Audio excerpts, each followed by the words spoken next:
Kahit walang foul play na nakita ang Aurora Police sa pagkasawi ni Rene Baterbonia at Divine Adili, nag-iimbestiga pa rin ang NBI lalo't may tuturing pa rin daw na krimen ang kanilang pagkamatay kung may kapabayaan.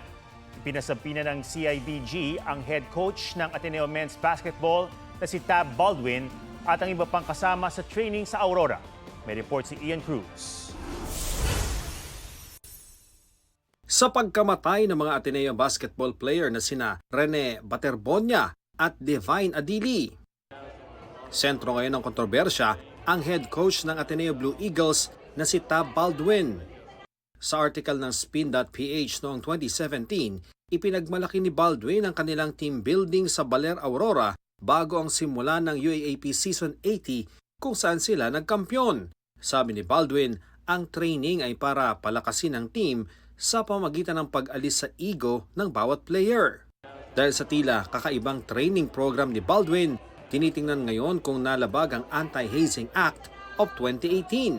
Ipinasumpina ng PNP-CIDG si Baldwin at ang lahat ng nakasama sa training sa Dipakulaw, Aurora nitong Lunes. Inimbestigahan din ang di pinangalan ng school officials na naghatid ng team sa Aurora. What we are trying to establish is if the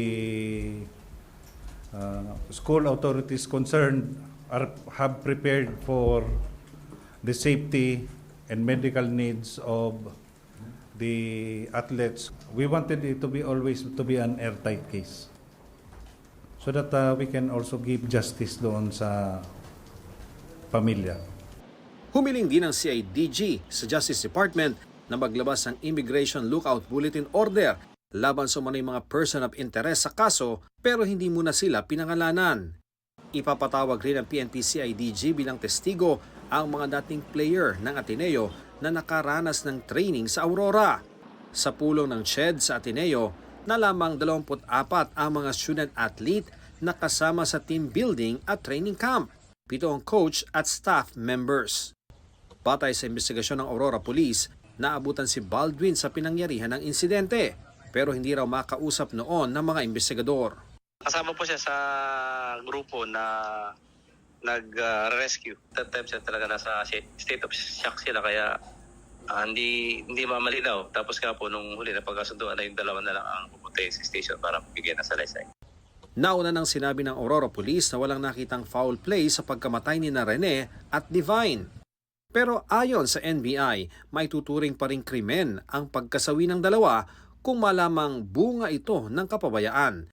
Ayon sa NBI, kapag ang aktibidad ay inorganisa at pinahintulutan ng paaralan para sa mga estudyante, ang mga namamahala ng nasabing aktibidad ay may responsibilidad sa pangangalaga sa mga kalahok. Kabilang sa mga inimbestigahan ay kung ang panganib ng lokasyon at ang kondisyon ng dagat ay na-assess ng mabuti.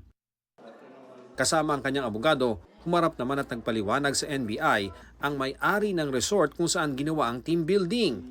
Part of the briefing and the engagement or the booking that there will be no photos or videos taken. Base lang po sa kwento ng mga kliyente natin, ano yung na-observe nila before yung insidente? Normal team building activity. I've seen some videos and they looked normal, happy. I cannot say that it's an initiation activity or a hazing activity packaged as team building. I cannot confirm or deny. Idiniin nilang hindi nagkulang sa paalala ang resort. Hindi rin daw ito ang unang pagkakataong nag-training ang team sa kanilang resort. The players are informed of the landscape and the challenges that they will be facing. In the resort itself, there are house rules and guidelines posted in every room, very specific to rip tide or rip currents. Lifeguard. Yes, merong lifeguard. In fact, first responder yung lifeguard nung resort. Pinaharap din ng PNP-CIDG sa Lunes ang may-ari ng resort at ang lokal na pamahalaan. Ang tanong ng chairman ng Philippine Sports Commission, nasaan si Baldwin at bakit hindi siya nagsasalita? Kanina, nakiisa sa candle lighting vigil sa Ateneo si Baldwin kasama ang mga miyembro ng kanilang team.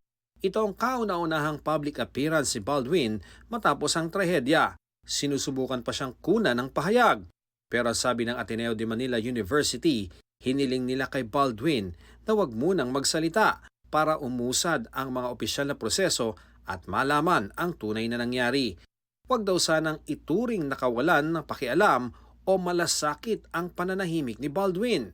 Sa ngayon, ang pinatututukan daw nila kay Baldwin ay ang emotional at psychological welfare ng mga manlalaro, coach at staff na naapektuhan ng insidente, gayon din ang kanyang sariling pagdadalamhati. Ayon sa Ateneo, irerepaso rin ang mga umiiral na athletic protocols.